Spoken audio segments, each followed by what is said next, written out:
This video is brought to you by Nebula. After months of Donald Trump leading the national polls ahead of November's presidential election, Joe Biden's campaign is gaining momentum, to the point that Biden has now overtaken Trump in at least 2 polling aggregators, and trails Trump by just 0.2 points in a third. In fact, since delivering his State of the Union address in early March, Biden is now polling around 1.4 points higher than he was before the speech. So in this video, we're going to explain why Biden's polling seems to be improving, and delve into 2 big factors that are hindering Trump's campaign: abortion and money.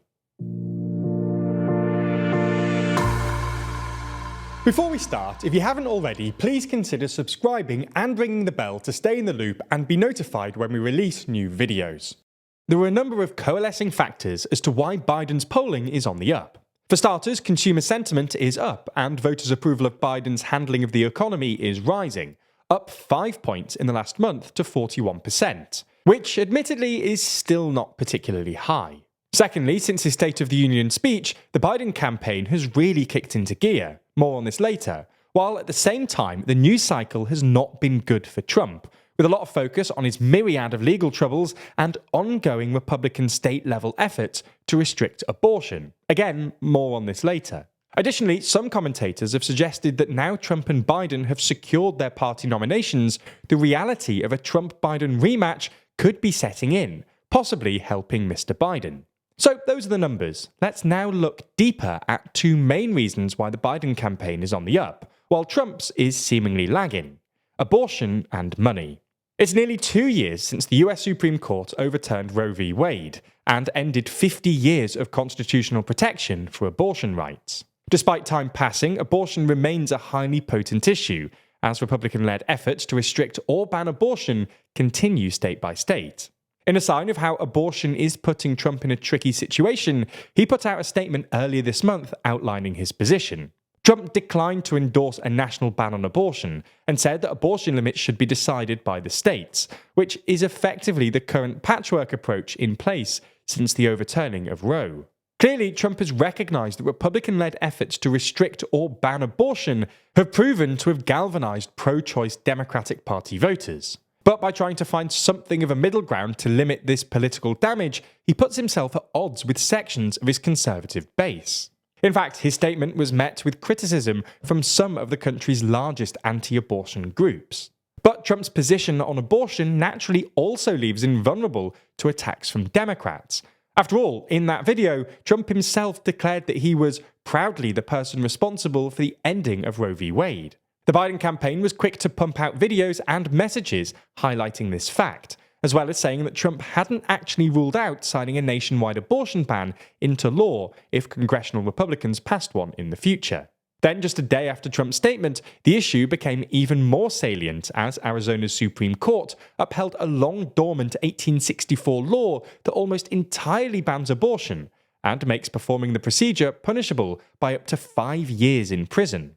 It didn't take long following the ruling for Vice President Kamala Harris to travel to Arizona, a key swing state, and denounce these state-level prohibitions as Trump abortion bans. Additionally, the Biden campaign quickly launched a major ad blitz in Arizona, part of a wider aggressive advertising strategy, directly tying Trump to post-Roe abortion restrictions. Now, in another sign that Trump recognizes his abortion-related challenge, he responded to the Arizona ruling, saying that the state Supreme Court went too far and that state lawmakers should remedy what has happened. Even Arizona's hardline Trump acolyte, Carrie Lake, who's hoping to be elected senator this November, described the ruling as out of line, despite calling the 160-year-old measure a great law back in 2022. From an electoral perspective, there's evidence that this focus on abortion does indeed help the Democrats.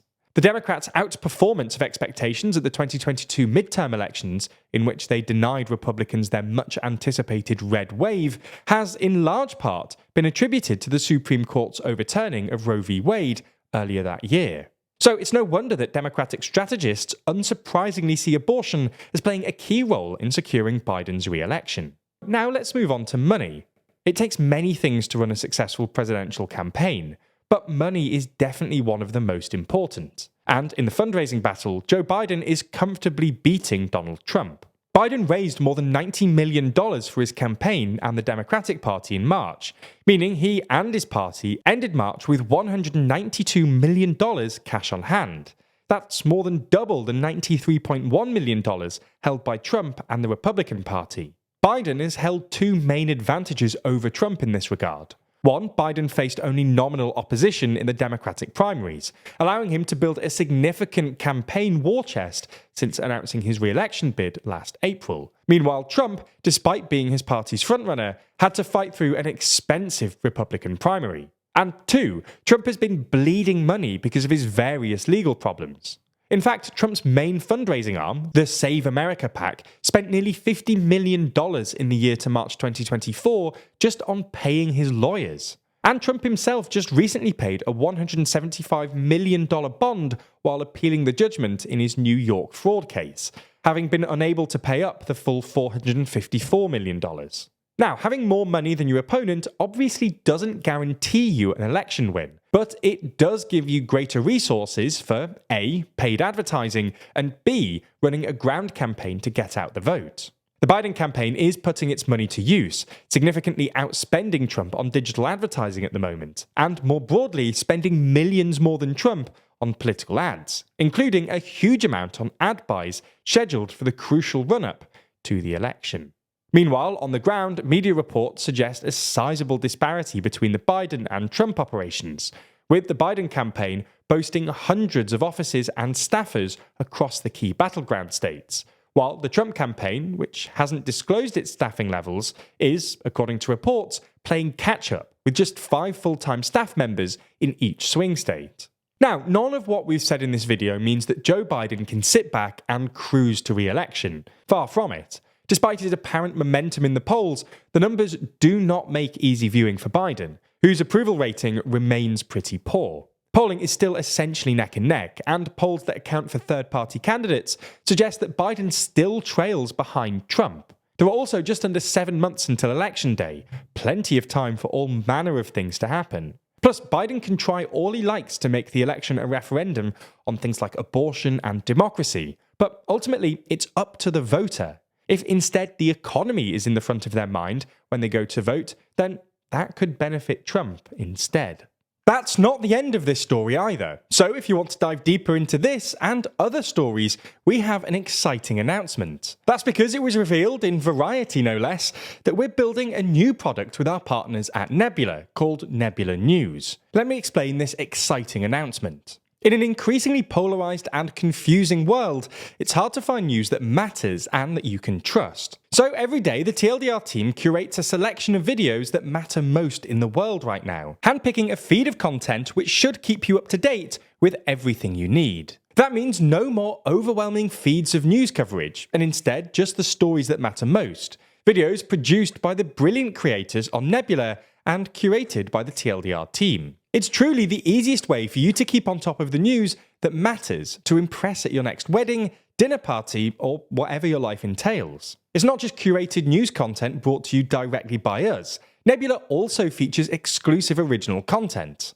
That's things like Real Life Law's brand new series War Room, which every month runs you through a whole load of ongoing conflicts, keeping you in the loop. You can also watch every TLDR video on Nebula ad-free, and in many instances before they land on YouTube. Now, if you're already subscribed to Nebula, you can find the brand new Nebula News section at nebula.tv/news. And be sure to bookmark or save that link so you can use it as your TLDR-ified news homepage. If you're not a member already, then click the link in the description to sign up now. If you do, you'll get 40% off an annual plan by using our link. That's less than £2 a month. Plus, Nebula will know that you came from us, which really helps us out. Thanks for your support, especially when we're doing something so big and new, and we hope you love Nebula News.